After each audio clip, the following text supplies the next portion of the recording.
Assalamualaikum warahmatullahi wabarakatuh. Kami dari kelompok 10 ingin mempresentasikan tentang analisis dan laporan hasil belajar.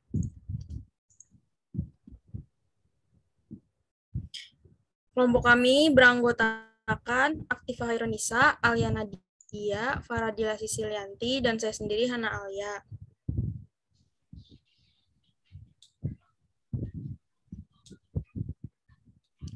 Yang pertama itu ada laporan hasil belajar menurut peraturan pemerintah. Laporan hasil belajar menurut peraturan pemerintah, laporan hasil belajar peserta didik oleh satuan pendidikan harus dapat menggambarkan pencapaian kompetensi peserta didik pada semua mata pelajaran. Sesuai dengan ketentuan yang diatur dalam peraturan pemerintah nomor 19 tahun 2005 pasal 25 ayat 4 dijelaskan bahwa kompetensi lulusan itu mencakup sikap, pengetahuan, dan keterampilan, yang mana penilaian hasil belajar harus mencerminkan 3 aspek kompetensi yang dimaksud dengan mempertimbangkan karakteristik masing-masing mata pelajaran. Yang selanjutnya ada manfaat penilaian hasil belajar. Secara umum, laporan hasil belajar dapat dipergunakan untuk yang pertama itu membantu siswa belajar, baik bantuan oleh guru maupun orang tua. Yang kedua itu membantu memotivasi siswa yang dilakukan oleh guru ataupun orang tua. Yang selanjutnya itu ada membantu sekolah untuk meningkatkan hasil belajar siswa.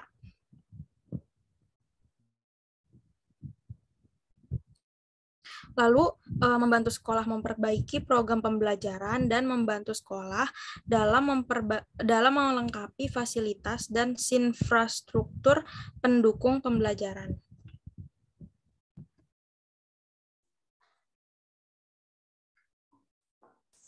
Lalu yang ketiga ada prinsip laporan hasil belajar.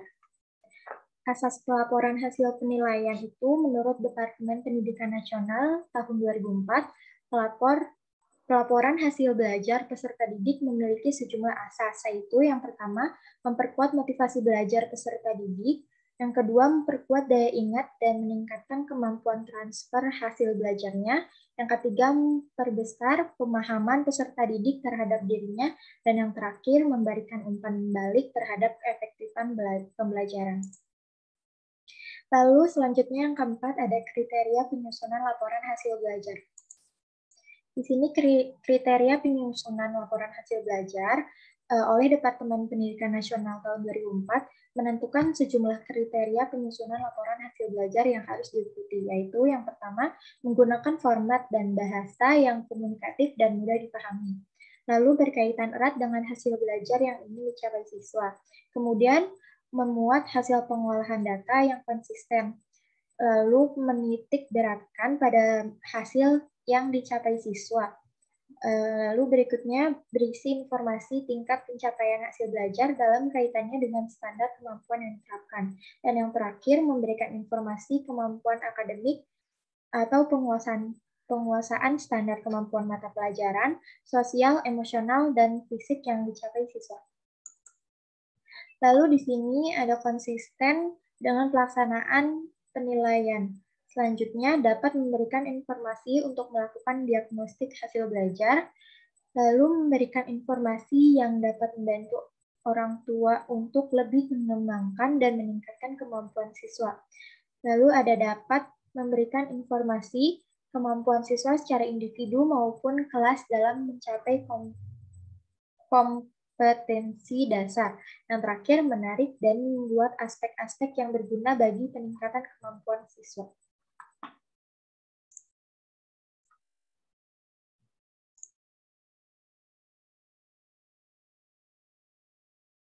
Selanjutnya ada jenis laporan hasil belajar.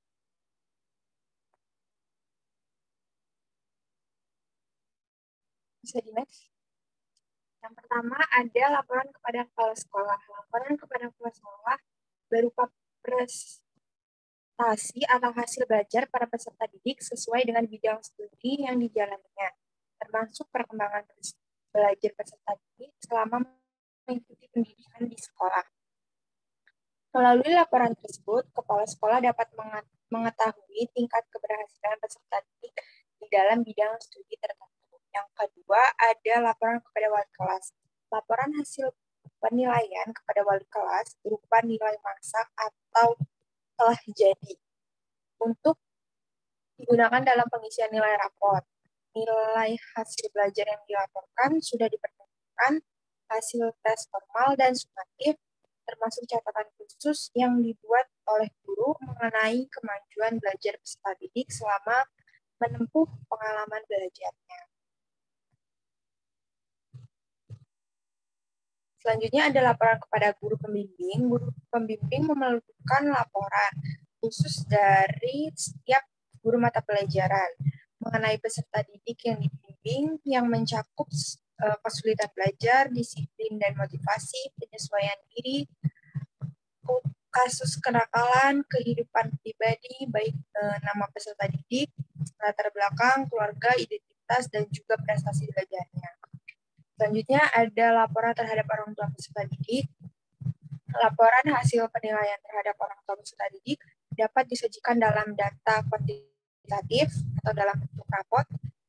Rapot itu adalah laporan kemajuan belajar peserta didik dalam kurun waktu 1 semester.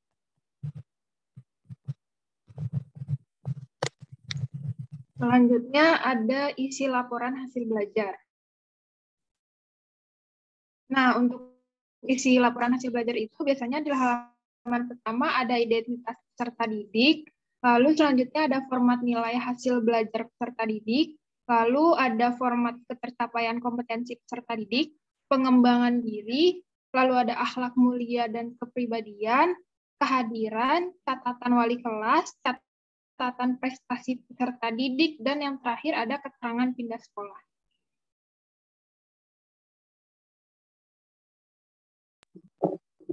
Selanjutnya ada contoh laporan penilaian. Di sini contoh yang kita ambil adalah contoh laporan penilaian pada rapot.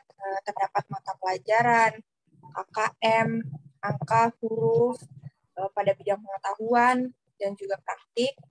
Lalu ada juga aspek sikap yang dinilai. Selanjutnya bisa di next. Dan ini ada contoh pengisian kolom pencapaian kompetensi. Jadi di setiap mata pelajaran itu diisi kolom ketercapaian kompetensinya dalam bentuk deskripsi. Lalu selanjutnya.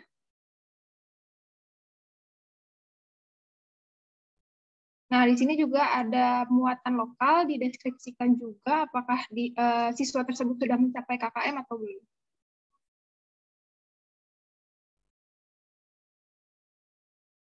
Oke, mungkin cukup sekian presentasi dari kelompok kami. Kurang lebihnya mohon maaf. Wassalamualaikum warahmatullahi wabarakatuh.